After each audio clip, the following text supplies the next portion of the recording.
Welcome back, folks. This is Everyone Loves Pirates, and we're playing Kerbal Space Program and trying to kill some Kerbals, but haven't done so yet. We also haven't orbited yet, and that's what we're going to do this episode. So last episode, we almost made it there. Got so close. We were 80 meters per second away, but we did bring back some science, and I'm going to take a look at what we can buy with our science. We got 65. We can't get anything on that tier, but we can get from these.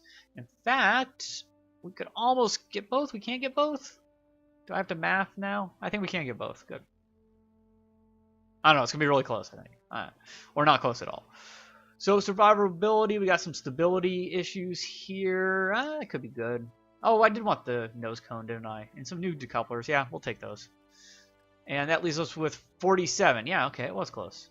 And what the heck, we'll just grab those as well. We've unlocked everything on those tiers. And let's go back to where we build the rockets. Now I am recording this back to back with the last one, so my apologies if I got some input about how you wanted to see whether I built stuff or not. But yeah, let's see. We almost it's just more power, right? That's all you need. I'm gonna over-engineer again. Let's give it a shot. We got these massive solid fuel boosters, and I think that's what I'm going to do because we were so close. Still only need 3 of them, I think. Lower it a little bit more. Now, I'm not particularly good with like center of thrust and all this kind of stuff. I just kind of do what seems intuitively like it's going to work out all right, and that's why I'm not a rocket scientist, or even a particularly good Kerbal engineer. But we do have some nose cones now. Yay! What do you think? Is it worth $750 or so to put nose cones on these things? I think so. And on the off chance our Separatrons are going to be at the right location to fire, yeah, why not? I wonder if I kind of put it on the side here pointing out. Obviously it's going to spin, but it should send it away too. Obviously, if I put one on each side, that would work pretty well. I should use the ones that have more thrust to send those out. But then I feel like I'm going to have to use the stability things because they're going to wobble and stuff. Probably going to wobble anyways. We might have to put some stability stuff on here. Maybe I should do that now. Nope. I don't think so. I think we just do it like this. That's the only change I'm going to make. 1, so this goes faster. And 2... so last time that didn't work. It put Jebediah in. I didn't have it too. What am I doing wrong? I don't know. Save? Because I did that. I went to parts. And then when I went back here, he was still there. But when I went to the launch area, he wasn't. Now the other idea is if I put these down lower, I can try to save some more parts to bring back, money-wise. But I don't think we're quite at that location yet. Let's launch. I'm going to launch under 5 minutes in a video. Build. Okay, fine. Retrofit a rocket and then launch. Okay, those are there. Those are there. Oh, good. We went in the right place for the first time ever. Seems these Separatrons just randomly go wherever they want. And it's morning. And we're going to launch in the morning because why not? We're not trying to go anywhere in particular. Let's bring up this. Take a look at our Separatrons just in case. But yeah, I'm going to take this full throttle on the liquid engine, even though it doesn't fire right away. Gerald made it. Awesome, dude. I think you can do this. So 3, 2, 1, blast off. Blast off sounded kind of douchey, didn't it? I'm sorry. Blast off! It sounded something else entirely. Not that there's anything wrong with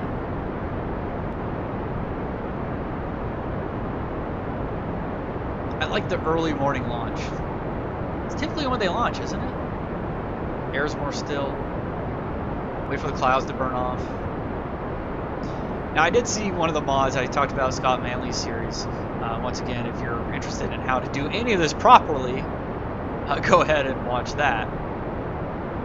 Not quite to the altitude again, but much higher than before, I think. Okay, that was dangerous, but it worked. Once again, I did not have my stability control on. Which way do I want to be rotated? I can't remember. I think, that way?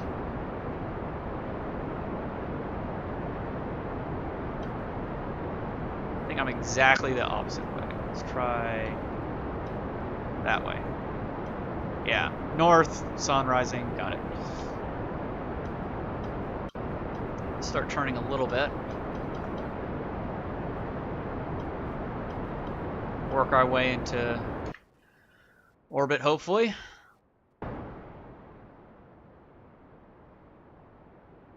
Oh yeah. So we can actually start turning over a bit more. I'm gonna try to get this up probably around 100. Cut the engines, put my maneuver on. I don't have to do this, but I kind of like to zoom out and see the other end. Oh wow, way too much.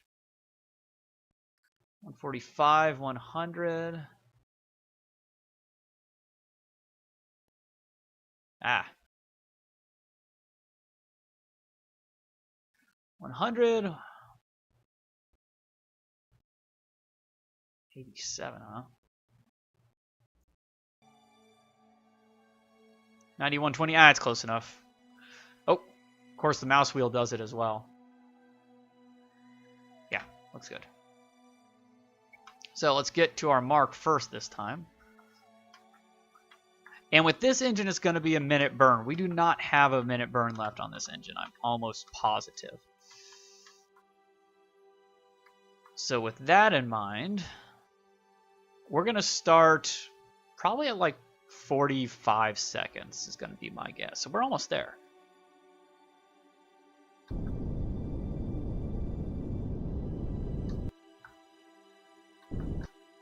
What?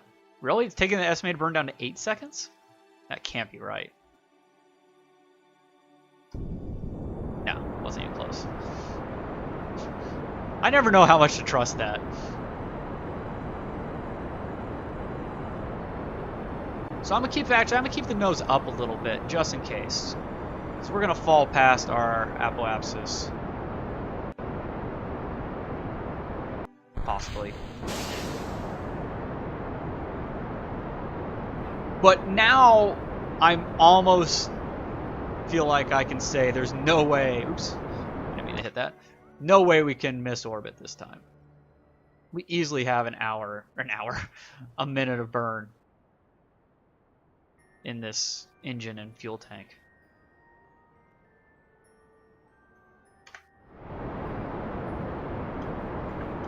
So I'm gonna level this off again.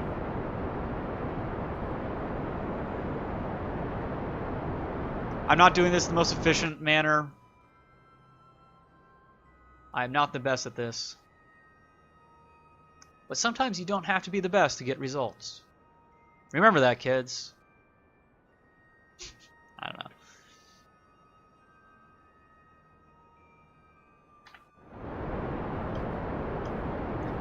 Sometimes all you need to do is the bare minimum. Alright, and we're starting to get... Aha! Orbit! We have achieved orbit! You know when the camera starts swinging around into orbital mode. Excellent! So while we're here, science time! Let's do a goo. Oh, okay. It's not new science for being in orbit. It's just high above Kerbin or whatnot. That makes me sad. But we'll keep it anyways. We will get a... perhaps we should save that for like when we're on the ground in a new location. But we might not be in a new location. We'll get a crew report. Ah, still no orbit thing, huh?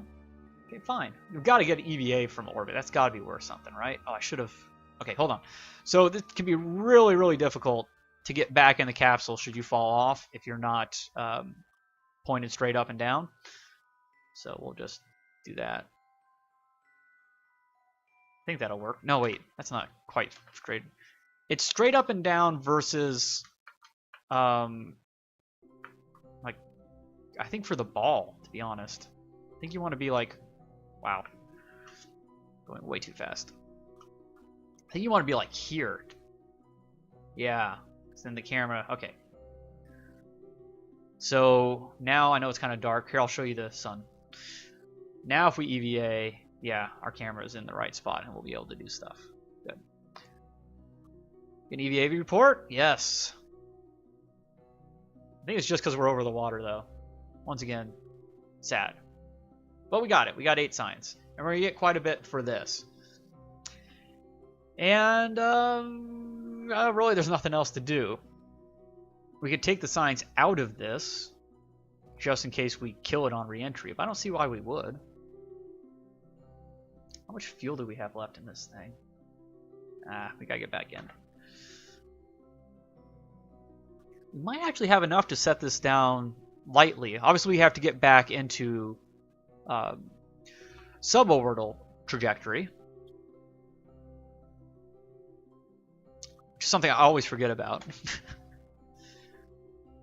And we want to land on the bright side of the planet. It'd be nice to land somewhere new. Where's the Space Center? Space Center is... I don't remember. There. No. Wherever this flag is.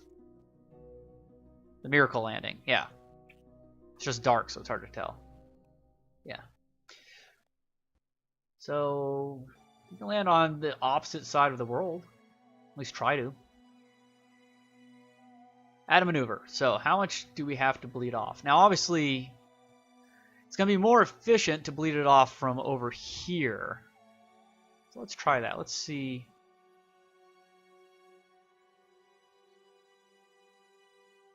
So, we do kind of want to be efficient. Because, once again, I didn't really pay attention to how much fuel I had. So the absolute minimum, we're gonna want to get probably, wow, that's fast with the mouse wheel. Sometimes it works better to go with the opposite way. It'll go slower. 40 might be enough. See, they're saying 2 seconds. So I think we're gonna have plenty.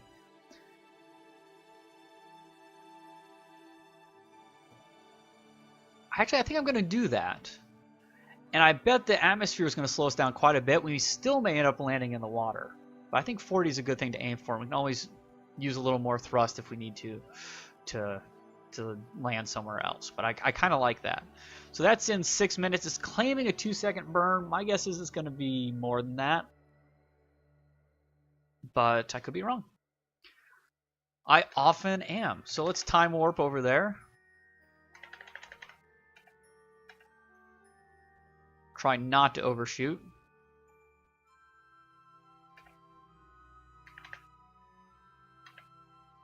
Okay. T-minus 10.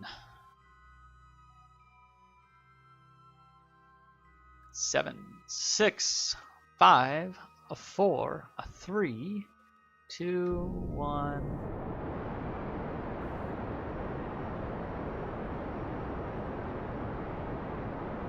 Oh, wait. Did it move? Did it move as soon as I started thrusting, or was I nowhere near it? Did I put myself on something else? So we added extra burn time, unfortunately. And we ran out. Okay. Oops. I apparently burned in the wrong direction. And now we are stuck in orbit. Yep. If we at least gotten under 70, eventually we would have fell back.